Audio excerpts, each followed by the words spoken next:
दिन है शुक्रवार, तारीख 11 अगस्त 2023 और आप सुन रहे हैं मजदूर जगत की खबरों का bulletin workers connect radio.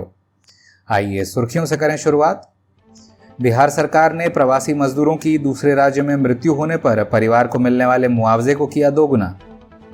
Andhra Pradesh में एनटीपीसी की इकाई में काम कर रहे 2 ठेका मजदूरों की मौत, 2 अन्य बुरी तरह से जख्मी। वेतन में बढ़ोतरी की मांग को लेकर आज से हरियाणा में आशा कर्मचारी 3 दिवसीय हड़ताल पर। कनाडा में कोका कोला के हड़ताली कर्मचारियों का पलड़ा भारी, अदालत ने कहा हड़ताल के दौरान बाहरी मजदूरों से काम नहीं करवा सकती कंपनी। और तंजानिया में रेलवे निर्माण का काम कर रहे तुर्की मजदूर वेतन न मिलने से हड़ताल पर। अब खबरें विस्तार से। बिहार राज्य सरकार ने राज्य से बाहर काम करने वाले मजदूरों की मृत्यु हो जाने के मामले में आश्रितों को मिलने वाले मुआवजे को दोगुना करने का ऐलान किया है। वर्तमान में यह राशि 1 लाख रुपए है, जिसे बढ़ाकर 2 लाख रुपए कर दिया गया है। साथ ही दुर्घटना में पूर्ण रूप से विकलांग होने पर पहले 75,000 रुपए मिलते थे, जिसे बढ़ाकर अब 1 लाख रुपए कर दिया गया है। आंशिक विकलांगता होने पर 37,500 रुपए मिलते थे, जिसे अब बढ़ाकर 50,000 रुपए कर दिया गया है। इसे लागू करने के लिए सरकार ने राज्य प्रवासी श्रमिक दुर्घटना अनुदान योजना के नियम 5, 5A एवं 5B में संशोधन किया है।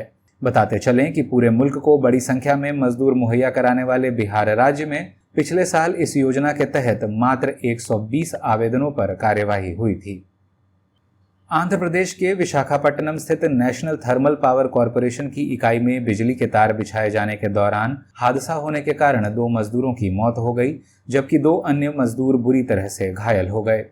मृतकों की पहचान 31 साल के टिंकू शेख और 28 वर्षीय शफीरुल शेख के रूप में हुई है।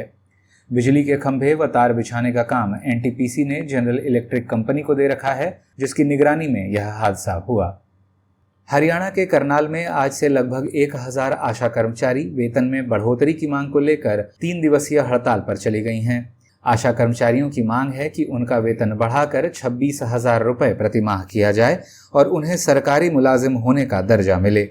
ऐसी ही मांगों के साथ बिहार में भी स्वास्थ्य कर्मचारियों की हड़ताल पिछले 1 महीने से जारी है। इन्हीं मांगों के साथ पिछले साल 27 दिसंबर को आशा कर्मचारियों ने हरियाणा विधानसभा का भी घेराव किया था, लेकिन इसका कोई निष्कर्ष नहीं निकल सका था।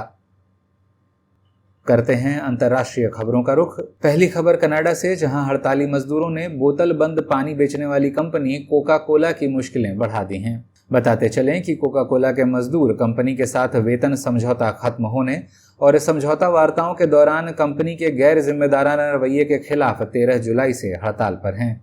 मजदूरों की हड़ताल कमजोर करने के इरादे से कंपनी दूसरे प्रांतों से ठेका मजदूरों को बसों में भरकर लाती थी, ताकि उत्पादन ना रुके। मजदूरों ने इसके खिलाफ लेबर कोर्ट में याचिका दायर की थी, जिसमें अदालत ने मजदूरों का पक्ष लेते हुए कहा है कि कंपनी दूसरे मजदूरों से हड़ताल के दौरान काम नहीं करवा सकती। अदालत ने कंपनी को ऐसी हरकतों से बाज आने को कहा है और हड़ताली मजदूरों के साथ बातचीत कर सुलह करने के निर्देश दिए हैं। उधर तंजानिया में रेलवे परियोजना में काम कर रहे तुर्की के प्रवासी मजदूर समय से वेतन न मिलने के कारण हड़ताल पर चले गए हैं। रेलवे लाइन बिछाने का काम तुर्की कंपनी यप मरकजी कर रही है, जिसके 2000 से भी अधिक मजदूरों को पिछले 7 महीने से तनख्वाह नहीं मिली है। मजदूरों ने अपनी मांग रखते हुए कहा है कि यदि कंपनी 4 महीनों के वेतन का एक मुश्त भुगतान कर दे और आगे से समय पर वेतन देने का वायदा करे तो वे काम पर लौट आएंगे। कंपनी ने अब तक मजदूरों के साथ सुलह की कोई पहल नहीं की है। इस अंक में बस इतना ही। देश विदेश की ताज़ा तरीन खबरों के साथ अगले हफ्ते फिर होती है मुलाकात। तब तक के लिए दें इजाज़त।